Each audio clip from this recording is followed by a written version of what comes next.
Assalamualaikum warahmatullahi wabarakatuh. Perkenalkan, saya Karolin Hirtabene. Assalamualaikum warahmatullahi wabarakatuh. Perkenalkan, nama saya Keanu Marcelo Prakoso. Izin bertanya Pak Ustadz, bagaimana cara mengatasi kegagalan? Kami yang merasa gagal dalam usaha, sekolah maupun kerja. Dalam surat Al-Insyirah ayat 5, Inna ma'al usri yusra, yang artinya sesungguhnya bersama kesulitan ada kemudahan. Dalam Al-Quran surah Az-Zumar, La tahnatu min rahmatillah, yang artinya jangan berputus asa dari rahmat Allah. Baik, Assalamualaikum warahmatullahi wabarakatuh. Para pendengar, para pemirsa, Alhamdulillah tadi kok banyak lagi ya pertanyaan-pertanyaan yang luar biasa ini dari generasi-generasi sekarang ini. Tadi ada yang tanya, Pak Ustadz, bagaimana agar kita ini sering putus asa, gagal sekolah, dan juga kerja dan lain sebagainya. Intinya adalah kalau gagal itu biasanya susah untuk bangkit ya biasanya. Nah ini kalau di dalam konsep agama, kalau dipertanyakan ini, kita ini disuruh untuk muhasabah. Muhasabah itu begini, untuk introspeksi, mungkin kalau kita ini gagal, itu apa sih sebabnya itu ya. Jangan sampai langsung kita langsung begitu saja, gagal ya terus enggak. Tapi ada di balik itu. Maka di dalam Al-Quran itu diterangkan sesuai dengan konsep agama kita ini. Maka bahwa la taqnutu mir rahmatillah ya. Ini sangat bagus itu. Bahwa jangan kita itu putus asa dari rahmat Allah. Ya, jangan sampai cepat putus asa ya di dalam kesempatan ini. Ojo engkau nak gagal ya, ojo sampai putus cinta, terus gagal kerja. Jadi ada hikmah di balik itu ada hikmah. Ini konsep agama. Kalau kita gagal atau belum terpenuhi itu aja cepat gagal. Tapi cari ada sebuah hikmah di balik itu yang paling pokok di situ. Apa sih hikmahnya? Yaitu hikmahnya mungkin ya, kenapa sih Allah tidak bisa mengabulkan ini? Mungkin Allah itu sudah menjanjikan ditempatkan yang lebih baik barangkali. Itu harus diyakini. Tapi kalau kita ini banyak berputus asa, mudah terombang-ambing dan hatinya itu resah. Jadi di dalam jiwa manusia itu kan memang banyak bisikan ya. Nah itulah irama kehidupan. Jadi irama kehidupan itu ya kadangkala ono senenge, kadangkala ono sedihnya, kadangkala kehidupan kita itu ya mendapatkan satu kenikmatan, kadangkala kenikmatan yang menyenangkan maksudnya. Kadangkala itu ya untung, kadangkala itu ya rugi, itu sudah biasa. Kadangkala berhasil, kadangkala juga tidak berhasil. Maka kita tidak boleh mengabaikan ya, wala taqnutu mir rahmatillah. Jadi jangan sampai putus asa dari rahmat Allah. Jadi harus kita ambil satu hikmah, kalau manusia terjadi sebuah kegagalan tidak sesuai apa yang diharapkan, itu tentunya harus kita itu muhasabah. Mungkin ada sesuatu yang tidak beres di hadapan Allah, maka Allah menguji pada kita. Jadi jangan sampai langsung kita justifikasi, waduh ini piye saya gagal ya toh dan lain sebagainya, itu jangan. Tapi bisa jadi itu merupakan satu ujian. Gagal ini satu saat ada lagi kita akan sukses, itu kan. Tapi Allah itu akan tahu ya, akan tahu. Kalau kamu saya penuhi ini akan melupakan Allah Subhanahu wa taala, itu bisa jadi ya. Nah, sebagaimana ini ya, kalau kita mendengarkan di dalam ceramah kita baca teks-teks klasik itu ya. Nabi Ibrahim itu kurang apa ya? Nabi Ibrahim itu pernah doa minta panjang umur itu ya. Itu Nabi Ibrahim. Nah, ketika Nabi Ibrahim itu minta panjang umur, ya itu tidak direspon oleh Allah. Ya, tidak direspon oleh Allah. Kenapa tidak direspon? Ya, terus suatu ketika Nabi Ibrahim itu mendapat tamu, orangnya sepuh banget ya, mungkin wis umure wis tua lah, wis tua banget.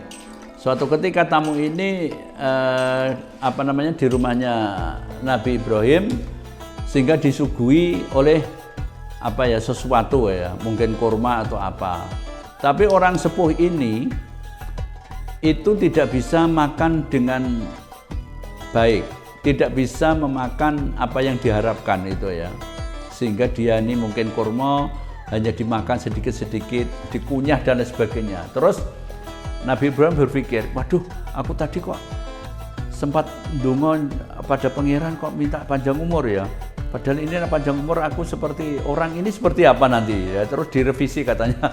itu guyone. Jadi Allah itu mendatangkan seperti itu. Ya, jawabnya itu adalah menghadirkan orang yang seperti itu. Jadi artinya bahwa mungkin adalah sesuatu yang kita harapkan, mungkin ada kita temui ada sesuatu kegagalan, itu bukan tujuan akhir dalam kehidupan, itu tidak. Masih ada pintu lagi untuk kita untuk berkarya dengan sebaik-baik mungkin. Jadi memang di dalam dunia modern saat sekarang ini manusia itu memang mudah tersulut oleh terprovokasi, pengennya itu instan ya, mudah pengen sukses, mudah pengen mendapatkan penghargaan, pengen mudah mendapatkan kepercayaan, dan itu sekarang ini Masya Allah luar biasa kalau kita lihat di dalam hal ini. Maka persiapkanlah baik-baik generasi muda untuk memahami hal ini supaya nanti ke depan ya, nanti itu kan makin lama dari generasi Z ini kan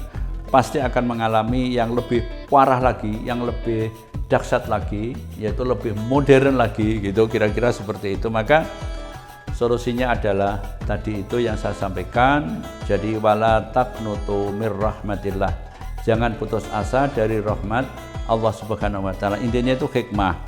Jadi kita mengambil hikmah apabila ada sebuah kegagalan yang kita dapatin, itu ojo sampai kita itu langsung kita putus asa. Tapi di balik itu ada apa sebenarnya? Kenapa sih Allah tidak mengabulkan apa yang kita minta itu? Dijawab sebenarnya Allah itu, tetapi Allah itu maha tahu gitu. Ini bedanya. Engkau nak tahu ingine berhasil, engkau malah menjadi sebuah kesombongan, lali karo pangerane, lali karo keluargane, lali sama dan lain sebagainya. Itu kira-kira begitu. Jadi gambarannya bahwa orang itu tidak boleh cepat-cepat putus asa kalau ada kegagalan, tetapi harus dijadikan sebagai muhasabah untuk introspeksi diri. Mungkin ada sesuatu yang kurang beres kita di hadapan Allah terkait dengan apa yang kita minta, tapi jangan kita menyampaikan bahwa doa tidak sayang, doa kita tidak dikabulkan oleh Allah. Bukan, cuman di save aja, cuman manusia diberi ujian, sabar ndak ini doa kamu, kita tunda dulu ya, karena Allah itu maha tahu ya. Allah itu akan memiliki hak otoritas, akan menilai kalau ini tak kabulkan akibatnya seperti ini. Sebagaimana orang tua itu memberi peso kepada anak yang belum dewasa, itu kan akan membahayakan, maka tidak perlu dikasih. Kalau dikasih nanti membahayakan kepada anak, sehingga anak ini belum bisa berpikir, mempertimbangkan segala sesuatunya, itu pasti akan merepotkan orang banyak. Nah, itu kira-kira seperti itu. Jadi saya harapkan pada generasi Z ini yang memiliki kekuatan untuk bisa orientasi ke depannya, sehingga kita harus benar-benar bisa menyiapkan dengan sebaik-baik mungkin, yaitu mental kita. Apa yang kita lakukan itu harus dengan yang baik, supaya kita ini orientasi kita jelas dan bisa bermanfaat. Itu kira-kira, mudah-mudahan pesan ini bisa tersampaikan dengan baik dan bisa direnungkan menjadi satu pertimbangan kalau adik-adik generasi kita ini pengen melangkah lebih jauh. Kalau menemui segala sesuatu kegagalan, itu tidak boleh kita menyalahkan Tuhan, tetapi itu adalah sebagai ujian bagi kita, dan kita yakin bahwa segala sesuatu yang kita ikhtiarkan itu pasti akan dijawab oleh Allah. Tapi manusia kadangkala disembunyikan dulu supaya orang ini benar-benar akan bisa memahami dengan baik. Itu kira-kira. Jadi karena kalau Nabi sendiri juga ada yang doanya dikabulkan cepat, ada kalanya yang di-save, itu biasa katanya. Nah, oleh karena itu mari kita bersama-sama, tidak boleh kita ini untuk kalau ada kegagalan atau dalam hal apa saja, tidak boleh kita cepat untuk berputus asa. Mudah-mudahan bisa menjadi renungan untuk kita semuanya apa yang saya sampaikan ini, khususnya kepada generasi Z yang selalu hadir dan selalu aktif untuk bisa merespon dalam segala hal. Terima kasih. Wassalamualaikum warahmatullahi wabarakatuh.